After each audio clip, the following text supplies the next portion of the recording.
আমি আপনাদেরকে একজন সফল ব্যক্তি সম্পর্কে বলতেছি। জুলাইবিস রাদিয়াল্লাহু আনহু ছিলেন কালো মানুষ। কেমন? একটু কালো, খুব উচ্চ বংশের না, খুব সুদর্শন না, খুব লম্বা না, খাটো টাইপের মানুষ, একটু বেটে টাইপের মানুষ। টাকা পয়সা একদমই নাই, একদমই টাকা পয়সা নাই, বংশমর্যাদা এই সব দিক থেকে তাকে আন্ডার স্টেমেট করা হয় আর কি। এমনকি ফিজিক্যাল স্ট্রাকচারও তারা আমাদের অনেকের মধ্যে সুদর্শন না। তার অবস্থা কেমন? নবী সাল্লাল্লাহু আলাইহি ওয়াসাল্লামের সাহাবীরা অন্য হাদিস থেকে বলেছেন যে নবী সাল্লাল্লাহু আলাইহি ওয়াসাল্লাম মসজিদে যেতেন, মদিনায় মসজিদ নববীতে যেতেন, রাস্তার পাশে তিনি পড়ে থাকতেন। ধরেন আমরা মসজিদে হেঁটে আসতেছি, রাস্তার পাশে একজন বসে আছেন, গায়ের জামা কাপড় খুব একটা উন্নত না, ছেঁড়া, তাসবিহ নিয়ে জিকির করতেছেন। আপনি কি খুব ফোকাস করবেন তার দিকে? করবেন না কিন্তু। তো মানুষ তার দিকে ফোকাস করে না খুব একটা, যাওয়া আসা করে, সে পড়ে থাকে। কেউ খাবার দিলে খায়, না দিলে খায় না। এইভাবেই তার দিন যাচ্ছে। কোথাকার ঘটনা এটা? মদিনায়, হিজরতের পরের ঘটনা। সাহাবীর নাম জুলাইবিস রাদিয়াল্লাহু আনহু। খুব উচ্চ বংশের না, অর্থবিত্ত নাই। বারবার বলছি, আমি রিপিট করতেছি কেন? বিকজ এটা আপনাদের সাথে অনেক অনেক মানে সাইকোলজিক্যালি মিলবে বিষয়টা অনেকের সাথেই, এবং এটা আমাদের খুব ভালো করে জানাও দরকার আছে। তো একদিন নবী সাল্লাল্লাহু আলাইহি ওয়াসাল্লাম তাকে বললেন যাওয়ার সময়, হে জুলাইবিস তুমি কি বিয়ে করবা? খুব মজার আলোচনা না এটা আমাদের কাছে, অনেকের কাছেই। হে জুলাইবিস তুমি কি বিয়ে করবা না? প্রশ্নটা এরকম ছিল, হে জুলাইবিস তুমি কি বিয়ে করবা না? তুমি তো আকাশ থেকে পড়লেন, ইয়া রাসূলুল্লাহ আমাকে কে বিয়ে করবে? আমার না আছে চেহারা সুরত, না আছে আমার বংশমর্যাদা, না অর্থবিত্ত, আমি কিভাবে বিয়ে করবো? কে মেয়ে দিবে আমাকে? কে আমাকে মেয়ে দিবে? তো ওদিন নবী সাল্লাল্লাহু আলাইহি ওয়াসাল্লাম চলে গেলেন, কিছু বললেন না। পরের দিন আবার বললেন, ইয়া জুলাইবিস আলা তাতাজাওয়াজ তুমি কি বিয়ে করবা না? একই উত্তর, ইয়া রাসূলুল্লাহ আপনি গতকালকে এক কথা বললেন, আবার বলতেছেন বিয়ে করবেন, আমাকে কে বিয়ে করবে? তৃতীয় দিন নবী সাল্লাল্লাহু আলাইহি ওয়াসাল্লাম আবার বললেন, আলা তাতাজাওয়াজ ইয়া জুলাইবিস তুমি কি বিয়ে করবা না হে জুলাইবিস? তিনি এবার বলছেন, আপনি কি আমার সাথে রসিকতা করতেছেন?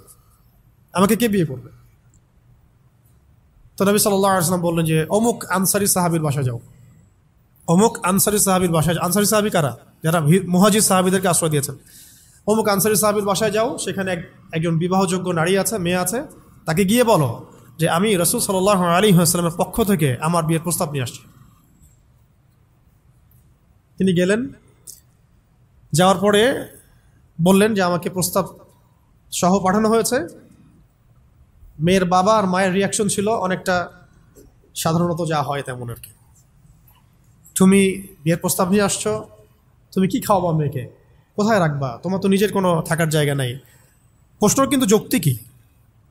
আমি মেয়ের তো বাবা, আমিও তো এই প্রশ্নই করবো নাকি? প্রশ্ন করবেন না? আপনার মেয়ে থাকলে এভাবে প্রশ্ন করবেন তো আপনি। তো তারাও সেই প্রশ্ন করলেন, এমনকি এক পর্যায়ে রিফিউজ করে দেওয়া হলো, না এটা পসিবল হবে না। এই কথাগুলো, কনভারসেশনগুলো ভিতর থেকে শুনছিলেন সেই মেয়ে নিজেই, আনসারী সাহাবী, মদিনার আনসারী মেয়ে।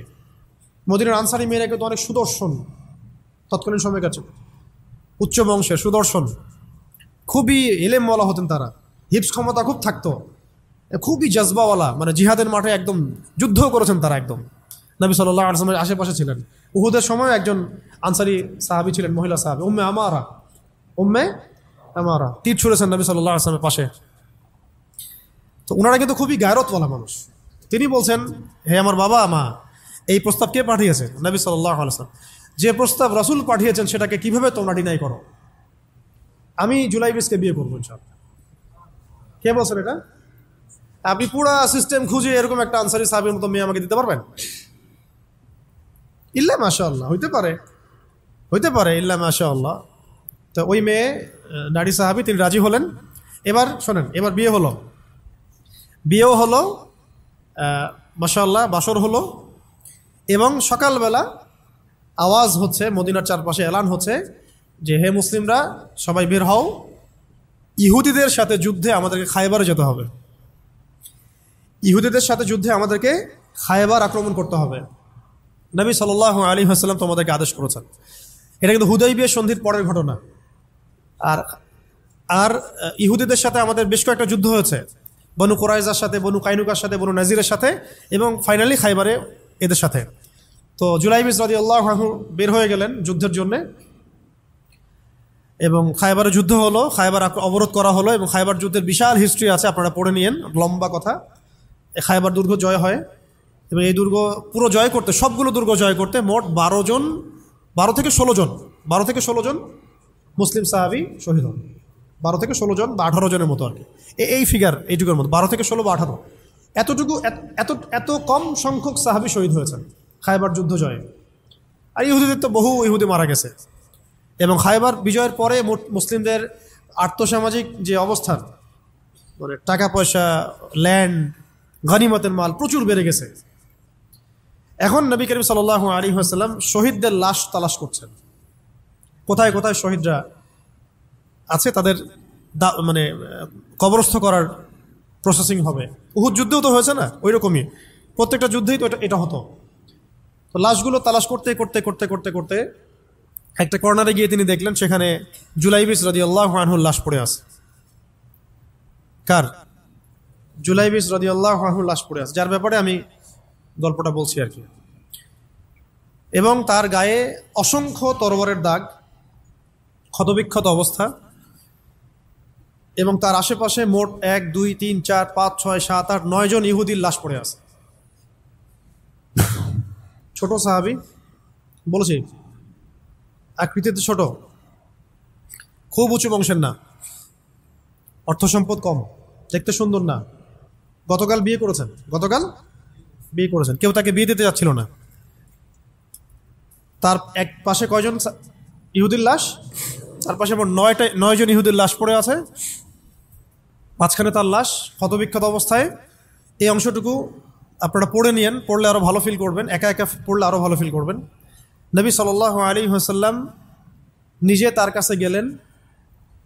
হাদিসের মধ্যে আসছে, সিরাতের কিতাবের মধ্যে আসছে, নবী সাল্লাল্লাহু আলাইহি ওয়াসাল্লাম নিজে তার কাছে গেলেন। যাওয়ার পরে তার যে মাথা, সেই মাথার পাশে নবী সাল্লাল্লাহু আলাইহি ওয়াসাল্লাম বসলেন। বসার পরে নিজের হাতে জুলাইবিস রাদিয়াল্লাহু আনহুর চেহারা থেকে এরকম করে ধুলাবালিগুলো সরান নবী সাল্লাল্লাহু আলাইহি ওয়াসাল্লাম। তার গা থেকে রক্তগুলো আমাদের নবী সাল্লাল্লাহু আলাইহি ওয়াসাল্লাম মুছলেন, আদর করলেন। চুলগুলো ঝাড়লেন। দৃশ্যটা চিন্তা করেন, তার চুলগুলো তিনি ঝাড়তেছেন, চেহারা থেকে রক্তগুলো মুছতেছেন। কে? নবী সাল্লাল্লাহু আলাইহি ওয়াসাল্লাম। তার চেহারা ধুলাবালিগুলো মুছতেছেন।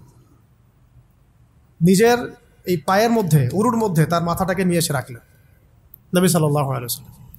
রাখার পরে এভাবে আদর করতেছেন। আর এরপর উপরের দিকে তাকালেন, তার জন্য তো দোয়া করলেন, উপরের দিকে তাকালেন, তাকে চোখ নামায় নিলেন। সাহাবা একরাম তো আশেপাশে আছেন অনেকেই, বললেন যে ইয়া রাসূলুল্লাহ, আপনি এমনটা কেন করলেন, চোখ নামায় নিলেন কেন? তখন তিনি বললেন যে আমি দেখলাম যে জান্নাতের হুরদের মধ্যে অসংখ্য হুর ছুটে আসতেছে, কে জুলাইবিসকে আগে বরণ করবে তার জন্য।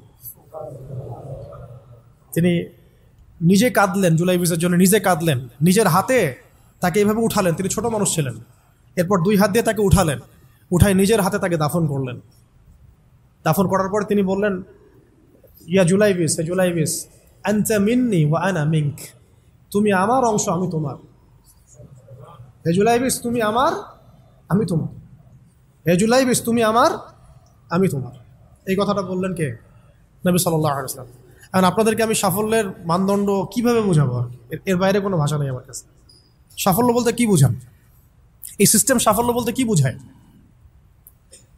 এই ওয়ার্ল্ড অর্ডারটা সাফল্য বলতে কি বোঝায়? এই বস্তুবাদী জগৎটা আমাদেরকে সাফল্য বলতে আসলে কি বোঝায়? সাফল্য বলতে বোঝাচ্ছে ইমান।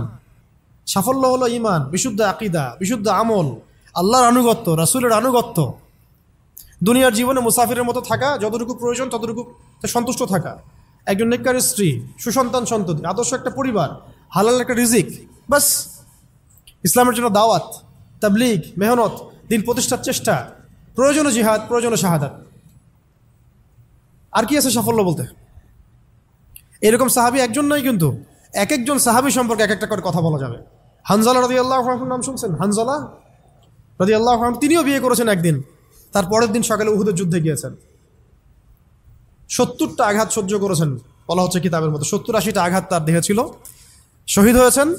উহুদ যুদ্ধে যখন সাহাবীদেরকে দাফন করা হচ্ছে, তখন তিনি নবী সাল্লাল্লাহু আলাইহি ওয়াসাল্লাম দেখলেন হানজালা রাদিয়াল্লাহু আনহুর লাশটা ভেসে আছে, বাতাসে ভেসে আছে, এবং লাশ থেকে পানি ঝরতেছে।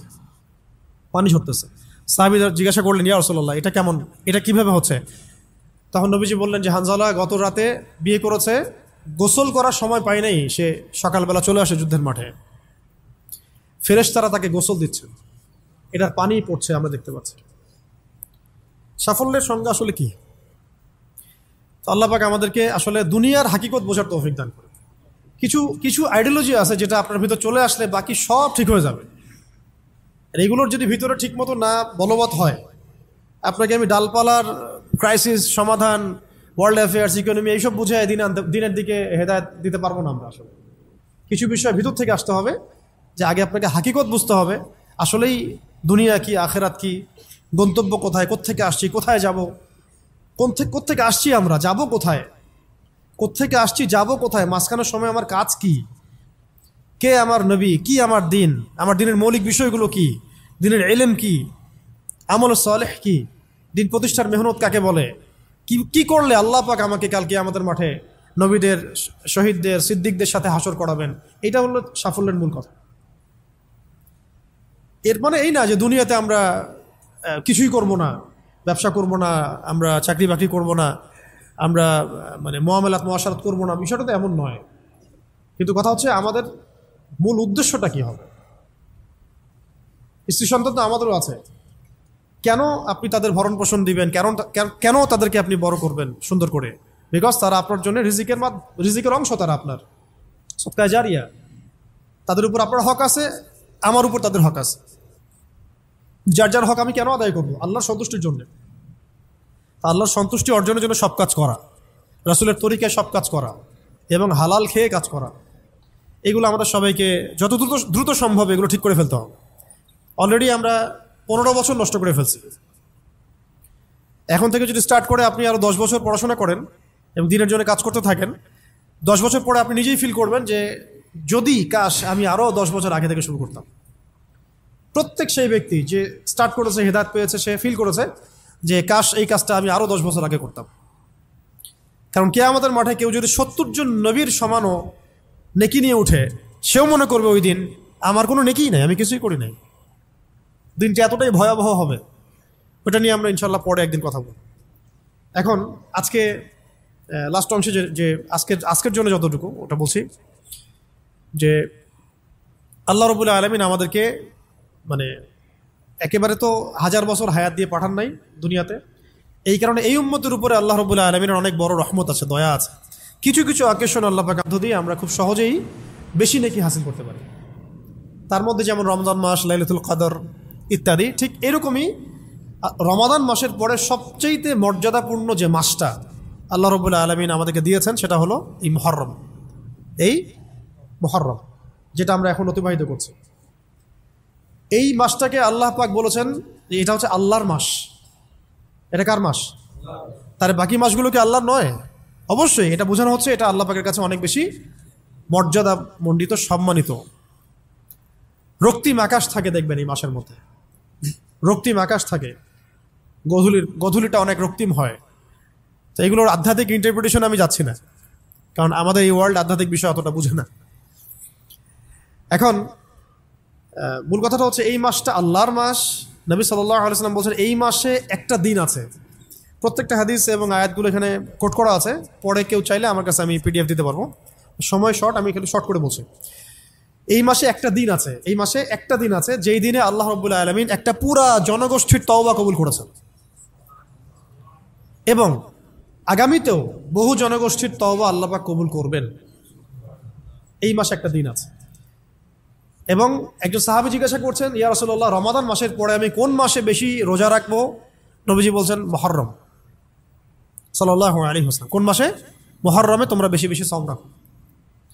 তো পেলাম এই মাসটা আল্লাহর মাস, এই মাসটা অনেক মর্যাদাপূর্ণ। এই মাসে একটা দিন আছে যে দিনে আল্লাহ পাক তওবা কবুল করেছেন পুরো একটা জনগোষ্ঠীর, ভবিষ্যতেও করবেন ইনশাআল্লাহ। এই দিনটা কোন দিন? অন্য হাদিসে পাওয়া যাচ্ছে এই দিনটা হচ্ছে ইয়ামুল আশুরা, 10ম দিন, যেটা আজকে আমরা অতিবাহিত করলাম। এবং আমরা মাশাআল্লাহ সবাই রোজা রেখেছি আলহামদুলিল্লাহ। এবং নবীজি বলেছেন এই রোজার ফজিলত হিসেবে আমি আল্লাহর কাছে আশা করি যে বিগত 1 বছরের গুনাহ মাফ কাফারা হয়ে যাবে ইনশাআল্লাহ। বিগত 1 বছরে যত গুনাহ হয়েছে ইনশাআল্লাহ এগুলো মাফ হয়ে যাবে ইনশাআল্লাহ। তো কবিরা গুনার জন্য তওবা শর্ত, এটা আলাদা আলোচনা। তাহলে এই মাসে আমরা এখন পর্যন্ত যারা রোজা রাখি নাই আরও রোজা রাখবো। যারা আশুরা রেখেছি তো মাশাআল্লাহ হয়ে গেছে। আর যারা 2টা রাখতে চান, 9-10 রেখেছেন মাশাআল্লাহ। যদি না রেখে থাকেন তাহলে কালকে রাখবেন ইনশাআল্লাহ, তাহলে 10-11 হয়ে যাবে। তো চেষ্টা করবো এই মাসে বেশি বেশি রোজা রাখা, ঠিক আছে ইনশাআল্লাহ। আরেকটা কাজ হলো এই মাসে বেশি বেশি তওবা করা, বেশি বেশি তওবা করা। আমার কিন্তু উদ্দেশ্য ফজিলত বলা নয়, আমার একটা উদ্দেশ্য আছে এই মাসটা নিয়ে কথা বলার। আজকে ওই অংশটুকু বলে আজকে শেষ করবো ইনশাআল্লাহ, একটু ধৈর্য ধরেন। তো সাহাবায়ে কেরাম তাদের ছোট ছোট বাচ্চাদেরকে পর্যন্ত এই মাসে রোজা রাখাতেন, ছোট ছোট বাচ্চাদেরকে রোজা রাখাতেন, যে তোমরা সারাদিন রোজা রাখো, খেলনা দিতেন, খেলতে দিতেন, এই কালচারে তারা অভ্যস্ত করতেন। আজকেও মদিনায় গেলে আপনি দেখবেন রমজান মাসে বাচ্চারা রোজা রাখতেছে, নবমীতে খেলছে, ওখানে ইফতার করতেছে, কি চমৎকার পরিবেশ। তো এই কালচারটা আমাদের মধ্যেও যেন আসে, একজন রাখবো আরেকজনকে রাখাবো, একসাথে ইফতার অ্যারেঞ্জ করবো, একসাথে সাহারি করব, ভালো হবে ইনশাআল্লাহ। তো ওই যে যেই কওমের তওবা আল্লাহ পাক কবুল করেছেন এই মাসে, সেই কওমের নাম হলো বনু ইসরাইল। কি নাম? বনু ইসরাইল। বনু ইসরাইল কাদেরকে বলে? ইব্রাহিম আলাইহিস সালামের 2 সন্তান। কয় সন্তান? এক সন্তানের নাম ইসমাইল আলাইহিস সালাম, যিনি থাকেন মক্কায়। কোথায়? ওই যে মক্কায় রেখে আসা হলো। এই ইসমাইল আলাইহিস সালামের বংশে আছে একজন ব্যক্তি, তার নাম আদনান। হ্যাঁ, তারপরে এখানেই আরো অনেকগুলো গোত্র আস্তে আস্তে এসেছে, বনু হাশেম, বনু মখজুম, বনু তাই, বনু আদি, অনেক গোত্র। এই গোত্রগুলোর মধ্যে বনু হাশিম গোত্রে সর্বশেষ নবী মুহাম্মদ রাসূলুল্লাহ সাল্লাল্লাহু আলাইহি ওয়াসাল্লাম। তার মানে নবী সাল্লাল্লাহু আলাইহি ওয়াসাল্লাম ছিলেন বনু ইসমাঈলের অন্তর্ভুক্ত, বনু ইসমাঈলের অন্তর্ভুক্ত। আরেকজন সন্তান ইব্রাহিম আলাইহিস সালামের, তার নাম ইসহাক আলাইহিস সালাম। তিনি থাকেন শামে। শাম মানে শুধু সিরিয়া না, শাম মানে ফিলিস্তিন, লেবানন, জর্ডান, সিরিয়া সব একসাথে শাম আর কি। ওইখানে থাকেন ইসহাক আলাইহিস সালাম। তার সন্তানের নাম হলো ইয়াকুব আলাইহিস সালাম, যার ওই যে 12 সন্তান, একজন ইউসুফ